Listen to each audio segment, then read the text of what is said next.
നമുക്കിന്ന് വീട്ടിൽ തന്നെ നല്ലൊരു സാമ്പാർ പൗഡർ പൊടിച്ചെടുത്താലോ.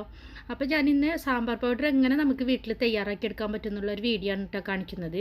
അതേപോലെ തന്നെ ഞാനിവിടെ കുറഞ്ഞ അളവിലുള്ള പൊടിയെ തയ്യാറാക്കി എടുക്കുന്നുള്ളൂ. അപ്പോൾ നിങ്ങൾക്ക് കൂടുതൽ അളവിൽ വേണമെങ്കിൽ ഇൻഗ്രീഡിയൻസ് കുറച്ച് കൂടുതൽ എടുത്തിട്ട് ചെയ്താൽ മതി. നമുക്കിപ്പോൾ വീഡിയോയിലേക്ക് കിടക്കാം. നമുക്ക് ഇൻഗ്രീഡിയൻസ് ഒക്കെ തയ്യാറാക്കാം. അതിന് വേണ്ടിയിട്ട് ആദ്യം തന്നെ ഞാനൊരു പാനിൽ 1 ടേബിൾ സ്പൂണ് കടലപ്പരിപ്പ് ഇട്ട് കൊടുത്തു. പിന്നെ നമുക്ക് വേണ്ടത് 1 ടേബിൾ സ്പൂണ് തുവരപ്പരിപ്പാണ്. പിന്നെ 1 ടേബിൾ സ്പൂണ് ഉഴുന്നും പരിപ്പ്. പിന്നെ നമുക്ക് വേണ്ടത് ജീരകമാണ്. അപ്പോൾ ചെറിയ ജീരകമാണ് കേട്ടോ, പെരുംജീരകമല്ല. അത് 1 ടേബിൾ സ്പൂണ്. പിന്നെ കുരുമുളക് 1 ടേബിൾ സ്പൂണ്.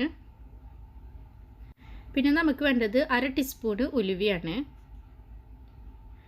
പിന്നെ 1/2 കപ്പ് മല്ലി എടുത്തിട്ടുണ്ട്, മുഴുവൻ മല്ലി 1/2 കപ്പ് എടുത്തിട്ടുണ്ട്.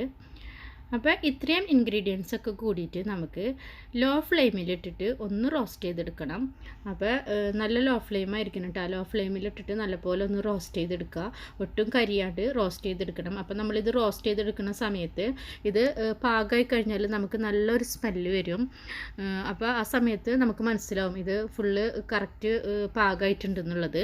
ആ സമയത്ത് നമുക്ക് ഫ്ലെയിം ഓഫ് ചെയ്തിട്ട് നമുക്കിത് മാറ്റി വയ്ക്കാം, ചൂടിൽ നിന്ന് മാറ്റി വയ്ക്കാം. ഇനി ഞാൻ മറ്റുള്ള ഇൻഗ്രീഡിയൻസ് ഒക്കെ തയ്യാറാക്കുന്നത് മറ്റൊരു പാൻ എടുത്തിട്ടാണ്.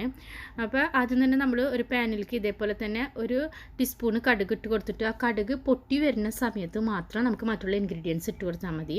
അപ്പോൾ പാൻ ചൂടായി കഴിഞ്ഞാൽ ലോ ഫ്ലെയിമിൽ ഇടുക. അപ്പോൾ കടുക് പൊട്ടിക്കഴിഞ്ഞാൽ നമുക്ക് 3 തണ്ട് കറിവേപ്പില ഇട്ട് കൊടുക്കുക. അപ്പോൾ കറിവേപ്പില കഴുകിയതിന് ശേഷം അതിലത്തെ വെള്ളമൊക്കെ നല്ലപോലെ തുടച്ച് കളഞ്ഞിട്ട് വേണം ഇട്ട് കൊടുക്കാനായിട്ട് കേട്ടോ. അത് മറക്കരുത്, വെള്ളം തുടച്ച് കളയാനായിട്ട്. അതിനുശേഷം നമുക്ക് ഈ പാനിലേക്ക് തന്നെ നമുക്ക് ഒരു 15 മുതൽ 20 വരെ ഒരു റെഡ് ചില്ലി ഇട്ട് കൊടുക്കുക, ഡ്രൈ ചില്ലി ഇട്ട് കൊടുക്കുക. ഇനി നമുക്ക് ഇതൊന്ന് 1/4 ഭാഗത്തോളം ഒന്ന് റോസ്റ്റ് ചെയ്തെടുക്കണം.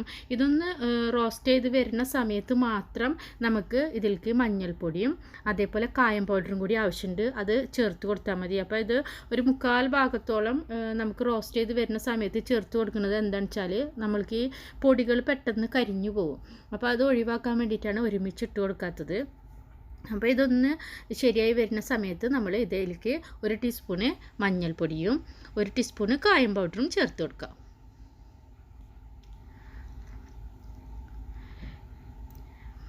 അതിനുശേഷം നമുക്ക് ഇതും കൂടി ഒന്ന് റോസ്റ്റ് ചെയ്തെടുക്കാം. അപ്പോൾ പൊടികൾ ഇട്ടതിന് ശേഷം നമുക്ക് പെട്ടെന്ന് തന്നെ ഫ്ലെയിം ഓഫ് ചെയ്തിട്ട് മാറ്റി വയ്ക്കാം. പൊടികൾ പെട്ടെന്ന് തന്നെ നമുക്ക് തയ്യാറായി കിട്ടും. നമുക്ക് 1 മിനിറ്റിൽ ലോ ഫ്ലെയിമിൽ ഇട്ടിട്ട് ഒന്ന് ജസ്റ്റ് ഒന്ന് ഇളക്കി കൊടുത്താൽ മതി. അപ്പോഴേക്കും തന്നെ പൊടികളൊന്ന് റോസ്റ്റായി കിട്ടിയിട്ടുണ്ടായിരിക്കും. കാരണം നമ്മൾ ഇപ്പോൾ പാനിന് അത്യാവശ്യം ചൂടുണ്ടായിരിക്കും ലോ ഫ്ലെയിമിലാണെങ്കിൽ തന്നെ. അപ്പോൾ അത്രയും ചൂട് നമുക്ക് ആവശ്യം ഉള്ള ഈ പൊടികളൊന്ന് റോസ്റ്റ് ചെയ്ത് കിട്ടാനായിട്ട്. അതിനുശേഷം നമ്മളിപ്പോൾ 2 പാനും സ്റ്റവിൽ നിന്നും മാറ്റിയിട്ട് ചൂടാറാൻ വെച്ചു. ഇനി ചൂടാറിയതിന് ശേഷമാണ് നമ്മളിതൊന്ന് മിക്സിയുടെ ഗ്രൈൻഡറിൽ ഇട്ടിട്ട് നമ്മളൊന്ന് പൊടിച്ചെടുക്കുന്നത്. അപ്പോൾ ചൂടാറിയതിന് ശേഷം നമ്മളിത് രണ്ടും ഇട്ട് കൊടുക്കുക. 2 പാനിൽ നമ്മൾ തയ്യാറാക്കി വെച്ചിരിക്കുന്നത് ഇട്ട് കൊടുക്കുക. പിന്നെ 2 പാനിൽ വെച്ചിട്ട് തയ്യാറാക്കുന്നതിന് പകരം നിങ്ങൾക്ക് ഓരോന്നായിട്ട് ഫ്രൈ ചെയ്തെടുക്കാം, റോസ്റ്റ് ചെയ്തെടുക്കാം. അതായത് നമുക്ക് വേണമെങ്കിൽ കടലപ്പരിപ്പ് മാത്രമായിട്ട്, പിന്നെ അത് കഴിഞ്ഞിട്ട് തുവരപ്പരിപ്പ് ഇട്ടിട്ട് അങ്ങനെ ഓരോന്ന് സെപ്പറേറ്റ് ചെയ്തിട്ട് നമുക്ക് റോസ്റ്റ് ചെയ്തെടുക്കാം. അല്ലെങ്കിൽ നമുക്ക് ഇതുപോലെ 2 ഭാഗമായിട്ട് ചെയ്തെടുക്കാം. അപ്പോൾ എങ്ങനെ വേണമെങ്കിലും ചെയ്തെടുക്കാം. പിന്നെ കറിവേപ്പിലൊക്കെ ഇട്ട് കൊടുക്കുമ്പോൾ സെപ്പറേറ്റ് ഇട്ട് കൊടുത്തിട്ട് ചെയ്യുന്നതാണ് കൂടുതൽ നല്ലത്. അതുകൊണ്ടാണ് ഞാൻ 2 പാനിൽ ചെയ്തെടുത്തത് കേട്ടോ. അപ്പോൾ നമ്മളിപ്പോൾ ഇത് നല്ലപോലെ പൊടിച്ചെടുത്തു. എല്ലാ ഇൻഗ്രീഡിയൻസും കൂടി ഒരുമിച്ചിട്ടിട്ട് നമ്മൾ നല്ലപോലെ ഒന്ന് പൊടിച്ചെടുത്തിട്ടുണ്ട്. നമുക്ക് ഇത് ഒരു എയർ ടൈറ്റ് കണ്ടെയ്നറിലേക്ക് മാറ്റണം. അപ്പോൾ അത് നമ്മൾ ഗ്രൈൻഡറിൽ പൊടിക്കുമ്പോൾ ഒരു നേരിയ ചൂടുണ്ടാവില്ല. ചൂട് ഒന്ന് ആറിയതിന് ശേഷം മാത്രം നമ്മളിത് കണ്ടെയ്നറിൽ ഇട്ട് കൊടുത്താൽ മതി. അതിനുശേഷം നമുക്ക് ഇത് സ്റ്റോർ ചെയ്ത് വെക്കാം. അപ്പോൾ എല്ലാവരും ട്രൈ ചെയ്യണം. എല്ലാവർക്കും വീഡിയോ കണ്ടതിന് ഒരിക്കൽ കൂടി താങ്ക്സ്.